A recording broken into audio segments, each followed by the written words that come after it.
Welcome to Weekly Digest, where we highlight the works of ministers of government as they push the administration's development agenda. A senior citizen centre has been commissioned in Lethem Region 9 to the tune of $3 million. The centre will provide a safe space for the senior citizens to socialise, access health services, education on fitness, dieting and overall wellness.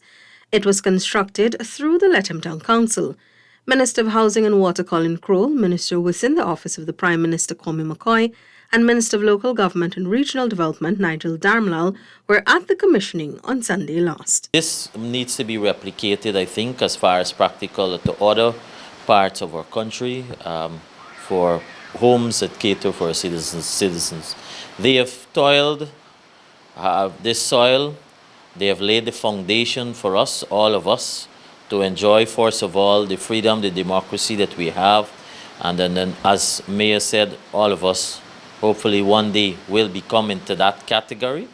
And so it is important that we think about the beyond. This is no doubt something that can catch on to other parts of Region 9 and in the country. We will continue to honor our senior citizens, and we've demonstrated this as a government.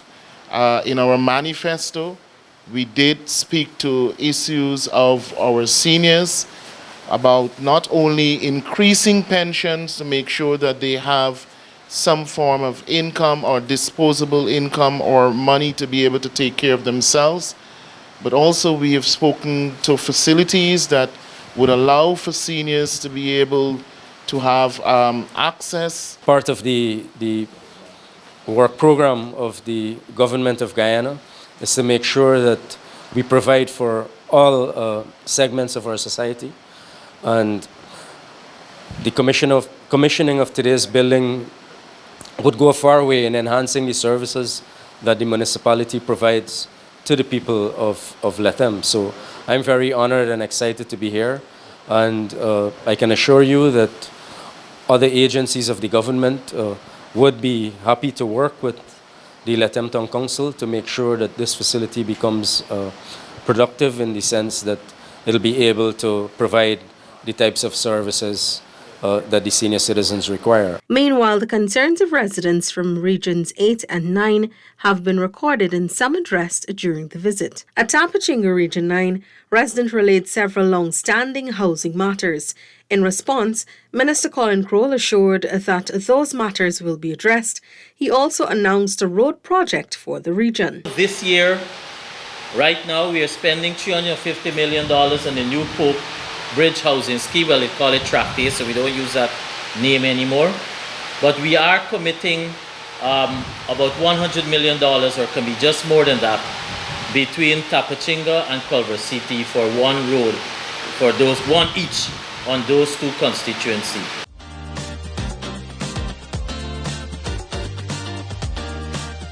Minister of Local Government and Regional Development Nigel Darmlall meanwhile reiterated government's vision for development of the hinterland region. This is one of the growth areas for us. And when the President spoke at the rodeo, he did mention that a lot of investment is going to come to Region 9, and particularly into Lethem Township.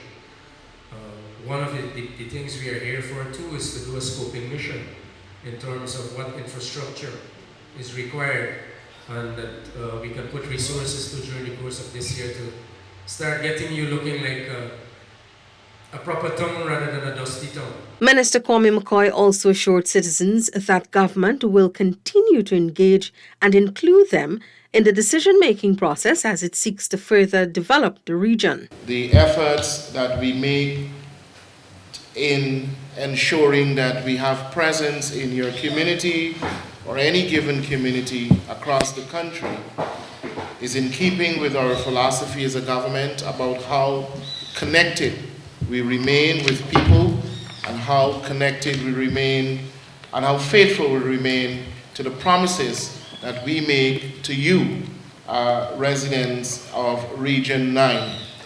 We take very seriously our work in terms of being able to provide the goods and services to people, but a very important aspect of that work is about how do you get involved and how involved are you in terms of being able to have an input from the consultative mechanisms that we put in place, hearing your views and your ideas and your opinion, your suggestions. After all, you live in the very community in which we are seeking to extend goods and services.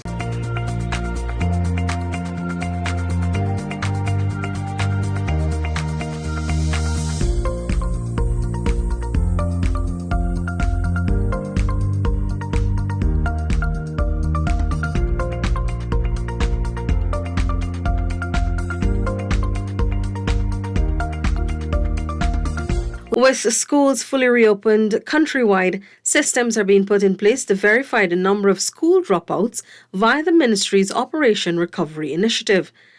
This approach aims to recover students at all levels who have been absent from school within the 11 education districts. Chief Education Officer Dr. Marcel Hudson made this disclosure on Monday. Dr. Hudson said the ministry is currently looking to partner with other stakeholders to expand this initiative. More than 600 residents on the Essequibo coast had their housing matters resolved as the Central Housing and Planning Authority hosted a 2-day outreach in Anna Regina Region 2 last weekend.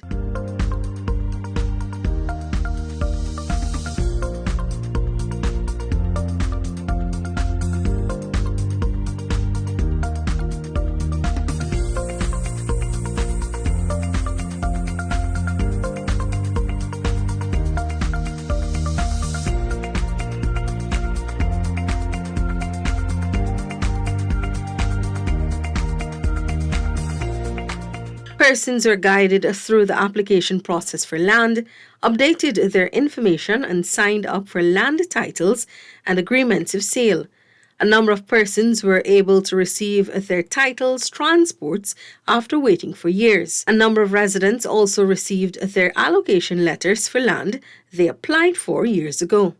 Special provisions were made for resident Vental Jainarine, a wheelchair-bound amputee who received his house lot free of cost following an intervention by a minister within the Ministry of Housing and Water, Susan Rodriguez, who led the outreach.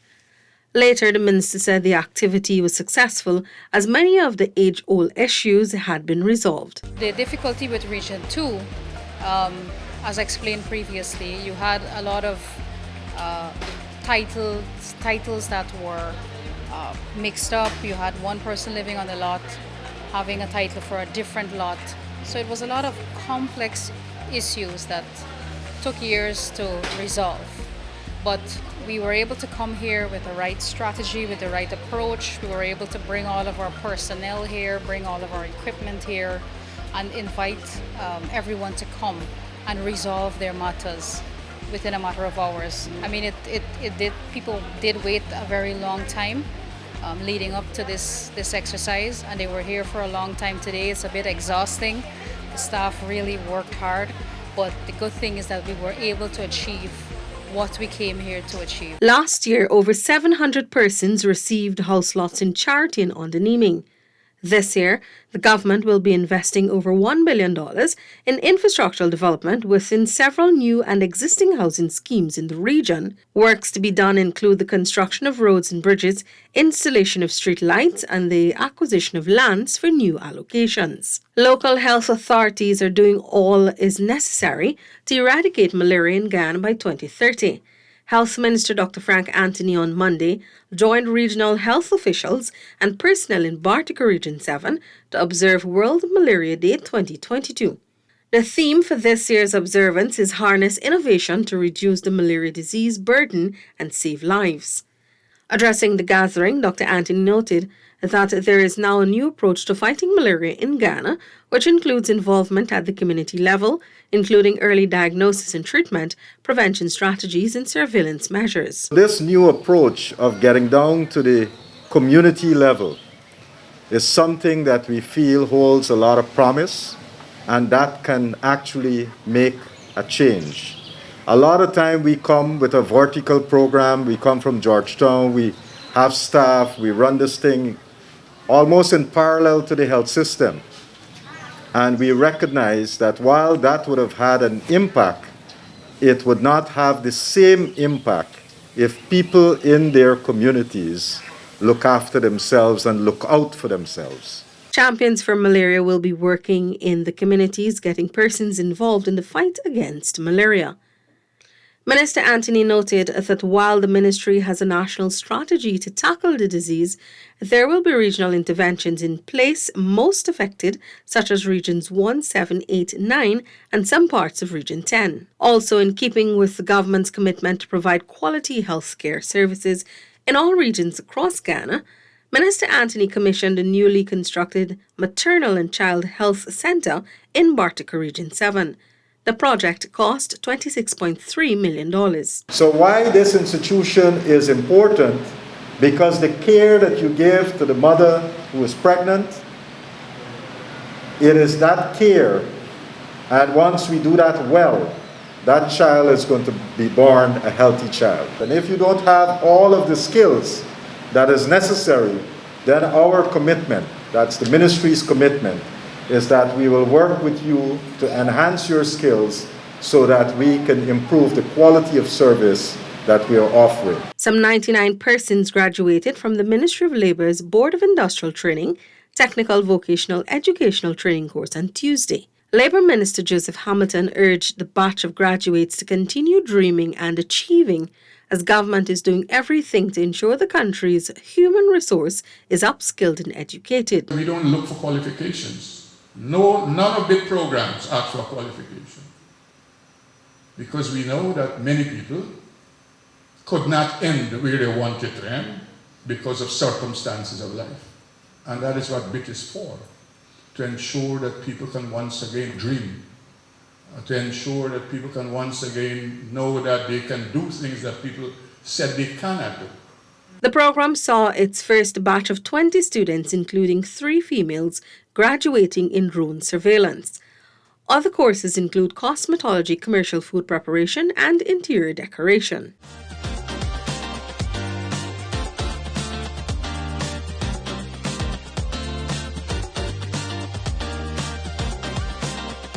Representatives from the various communities within the Linden Township, as well as outlining communities in Region 10, were on Tuesday consulted on the new Low Carbon Development Strategy, LCDS 2030. The exercise was led by Minister of Public Works, Bishop Juan Edgell, who noted that the new and expanded LCDS outlines a pathway for prosperity for all Guyanese, while simultaneously protecting the country's forest. Any strategy that we're going to engage in and we're going to participate in and we're going to sign on to and collectively agree must not result in the loss of economic opportunities, must not shut down sectors, but must contribute to the economic upliftment and the economic advancement of our people. The draft LCDS for consultation focuses on 4 main objectives: to create new incentives for a low-carbon economy, protect against climate change and biodiversity, stimulate future growth through clean energy and low-carbon development, and align with global climate and biodiversity goals. Minister Edgell explained that the new document builds on the objectives of the old strategy, which was launched in 2009 and underwent extensive national consultations. When we enter into that agreement,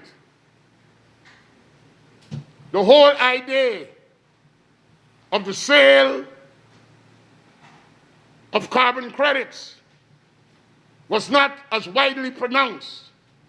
And while we were able to clinch a deal with Norway for 250 million, because of what is happening in the world, the global context, and our move towards net zero, we'll be able to trade on the open market and earn multiplied billions, not just 250 million, but multiplied billions that will be invested for the development of Guyana and all the people of Guyana. $864.1 million in contracts have been awarded through the National Drainage and Irrigation Authority to rehabilitate drainage culverts in Bartica and Diamond, conduct drainage works at Good Intent, West Bank Demerara, and to construct concrete bridges in Mahaica Region 5, among other projects.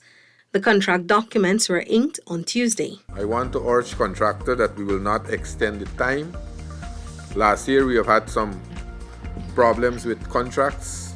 Let us hope that we correct those problems and work and get these work finished on time. The Guyana Rice Development Board also awarded contracts valued over $984.1 million for projects including the construction of a drying floor in Somerset Region 2 and the construction of an all-weather road at the Burma Rice Research Station Region 5. A $19.3 million contract was also awarded to retrofit the Pomeroon Women's Association building with agro-processing equipment. Meanwhile, 12 other contracts valued over $240 million have been signed for the construction of several roads and bridges and for other projects in Regions 2 and 3.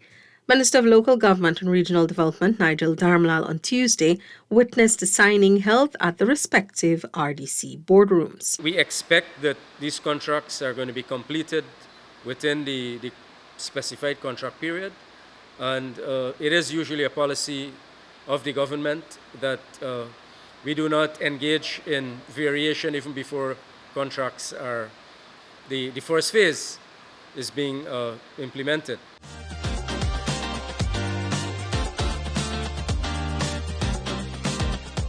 These investments, like I said, are crucial, where thousands of people will benefit, and being a partner of the government in this development process, we look forward to working with you. The government has embarked on a transformational plan to provide a long-term solution to flooding countrywide, which will see an expenditure of some $32 billion.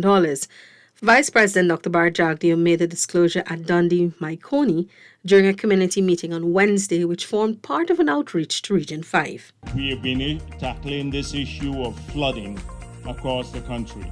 Because of climate change, we have had unusual weather patterns. Many of the farmers in this area, and this is a predominantly farming region, have suffered enormously from flooding. And we've made it clear that we want to address this issue in the long term. But critical to addressing this issue in the long term is getting a feedback from the communities. So you would recall that when we built the Hope Canal, that was done precisely to keep the East Coast safe from threats against the Conservancy, but it also had another purpose. That is to prevent excessive water being released into the Mahaica Creek. The Vice President also announced that some 1,000 persons residing in Region 5 will benefit from temporary jobs, allowing them to earn up to $40,000 monthly after working for approximately 10 days. The road networks for Region 5 will also see significant development, with some $1 billion set aside specifically for community road upgrades. Government would also make available 200 small grants valuing up to $250,000 for budding entrepreneurs to either start or expand their businesses. The Vice President said the financial assistance will be made possible through the Ministry of Local Government and Regional Development. This year's budget, Region 5 has the biggest allocation ever in our history. It has about $1 billion for community roads. We haven't started spending as yet, but it's $1 billion for community roads. And we're going to be talking a bit more about doing this, because this will keep this level of expenditure high for every year thereafter. So we can have a multi-year plan to fix most of the community roads in the region. Further, Dr. Jagdeo proposed to provide training for 400 persons who are interested in heavy-duty equipment, including excavators, welding, plumbing, and electrician fields. The administration is also working on a major plan to ensure every Guyanese is well educated. To this end, VP Jagdeo called on regional leaders to go into all villages to gather up to 5,000 persons who might be interested in scholarships.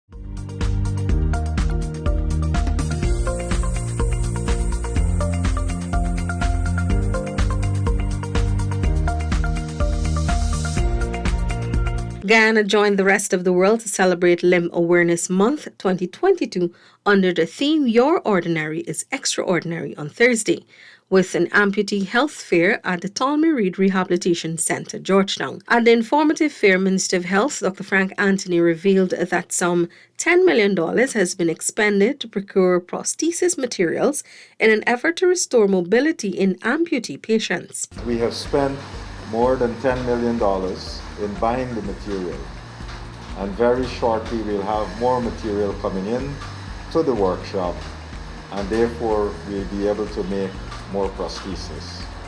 Through these types of activities, that hopefully we'll be able to reduce the prevalence of persons that would have lost a limb and not being able to get maybe a prosthesis. So we'll change that, because our intention is that everybody who needs a prosthesis should be able to get one, and should be able to get one in a timely manner. The annual event is hosted with the intent to spread awareness and programs available for amputees or persons with limb difference. Among the booths, displays and services were the National Insurance Scheme, National Commission on Disability, lawyers, mental health officers, nutritionists, pharmacists, foot care doctors, social workers, among others. Foreign Secretary Robert Bussard is urging Guyanese in the diaspora to take advantage of the opportunities in Guyana. Bussard was speaking at a seminar on Thursday which engaged members of the diaspora on opportunities created by the oil and gas sector here. He noted that the government has emphasized need for local participation, thereby maximizing the benefits of these new and traditional sectors. Government is also working in partnership with international players in the region and beyond. These Guyanese, they possess one, skills that are badly needed in Guyana, two, capital, three, a lot of experience, four, and very importantly, the networking. In terms of their connection, in terms of their ability to engage multinational large companies that have reach in many parts of the world. The Foreign Secretary noted that this does not put Guyanese at any disadvantage. The engagement was aimed at creating linkages between government and local companies operating in the sector. 100 poultry farmers on Friday became the first batch of beneficiaries to receive 100 black giant chickens each from government's post-flood intervention activities. It is in keeping with President Dr. Mohamed Irfaan Ali's promise to aid farmers affected during the 2021 May-June flood. This donation also forms part of government's efforts to rejuvenate the country's livestock industry. Minister of Agriculture Zulfikar Mustafa said the initiative not only fulfills government's promise, but highlights its seriousness to create a robust and resilient agriculture sector in the region, adding that while the country will soon benefit from its emerging oil and gas sector, sustaining its agriculture sector is essential. So, as a government at that time when we suffered that flood, the vision was there because we were looking at the long-term development of the sectors of our country. And as I said, in the agriculture sector, there are many other sectors that drive the agriculture agenda in our country. And that is why today we are here, because we have allocated at that time, when we made allocation for flood relief to farmers, besides cash, to livestock farmers, to cash crop farmers, to rice farmers, the vision was there that we have to continue to develop this sector through genetic improvement. Some 800 residents in the community of Monkey Mountain Region 8 can now boast of improved water supply following the commissioning of a $32.7 million water supply improvement project in the village. The water distribution system was officially commissioned by Minister of Housing and Water Colin Crowell during a recent visit. Signals once again that this President Irfan Ali-led government will ensure that our people, no matter where you live, no matter which mountains separate you, you are part of the development process in Guyana. The new well was drilled at a depth of 100 meters in central Monkey Mountain, where the schools and health center are located. It now provides access to 95% of residents. Overall, Region 8 is slated to benefit from major investment in the water sector.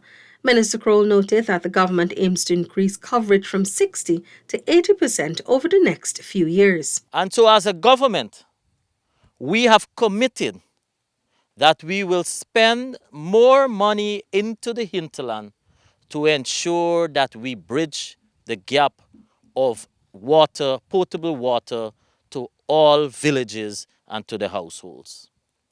Already, 18 months into office, just 18 months, we have invested over $150 million in Region 8 for new water distribution networks in various villages. The project was completed by Arkisoon Contracting Services.